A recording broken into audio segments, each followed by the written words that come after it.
নমস্কার বন্ধুরা, আজ আমরা এমন এক খবর নিয়ে কথা বলতে যাচ্ছি যে খবর শুনে হাজার হাজার মানুষ স্বস্তির নিঃশ্বাস ফেলবেন।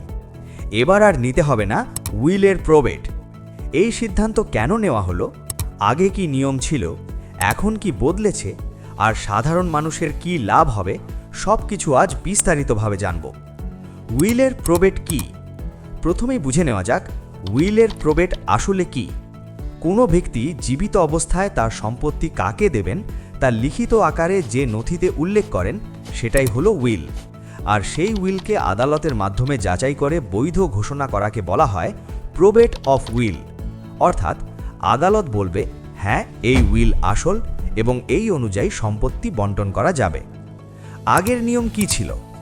এতদিন পর্যন্ত হিন্দু, বৌদ্ধ, শিখ, জৈন ও পার্সি ধর্মাবলম্বীদের ক্ষেত্রে যদি কোনো ব্যক্তি উইল করে যান, তাহলে সেই সম্পত্তি উত্তরাধিকারীদের নামে করতে গেলে প্রবেট নেওয়া বাধ্যতামূলক ছিল। বিশেষ করে কলকাতা, মুম্বাই, চেন্নাই এই তিনটি প্রেসিডেন্সি শহরের আওতায় প্রবেট ছাড়া উইল কার্যকর হতো না। এই প্রবেট প্রক্রিয়ার সমস্যা কোথায় ছিল? এই প্রক্রিয়া ছিল অত্যন্ত সময় সাপেক্ষ, ব্যয়বহুল, জটিল আইনি নিয়মে ভরা। অনেক ক্ষেত্রে 2 থেকে 5 বছর সময় লেগে যেত, হাজার হাজার টাকা খরচ হতো, আদালতে বারবার হাজিরা দিতে হতো।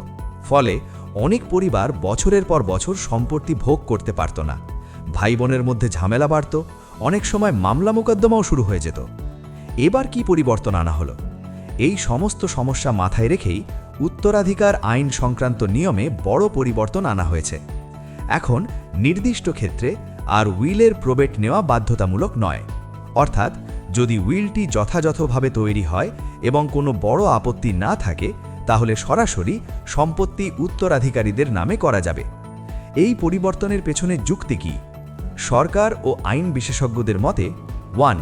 অপ্রয়োজনীয় মামলা কমানো, 2. আদালতের ওপর চাপ কমানো, 3. সাধারণ মানুষের ভোগান্তি কমানো, 4.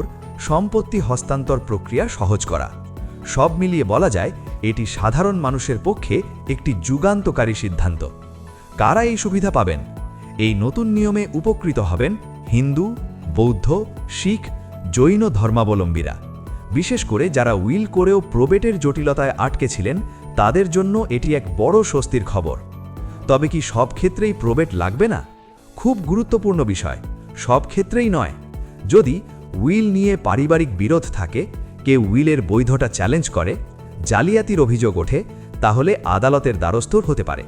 অর্থাৎ বিতর্ক থাকলে আইন নিজের পথে চলবেই। সাধারণ মানুষের কী লাভ? এই সিদ্ধান্তের ফলে 1. সময় বাঁচবে, 2. টাকা বাঁচবে, 3.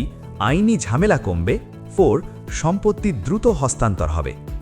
শেষ কথা বন্ধুরা, উত্তরাধিকার আইন মানেই শুধু কাগজ নয়, এর সঙ্গে জড়িয়ে থাকে পরিবার, সম্পর্ক আর ভবিষ্যতের নিরাপত্তা। আর নিতে হবে না উইলের প্রবেট। এই সিদ্ধান্ত নিঃসন্দেহে আইনি ব্যবস্থাকে আরও মানবিক ও সহজ করে তুলবে। আপনাদের এই বিষয়ে মতামত কি? কমেন্টে জানাতে ভুলবেন না। ভিডিওটি ভালো লাগলে লাইক, শেয়ার ও সাবস্ক্রাইব করুন।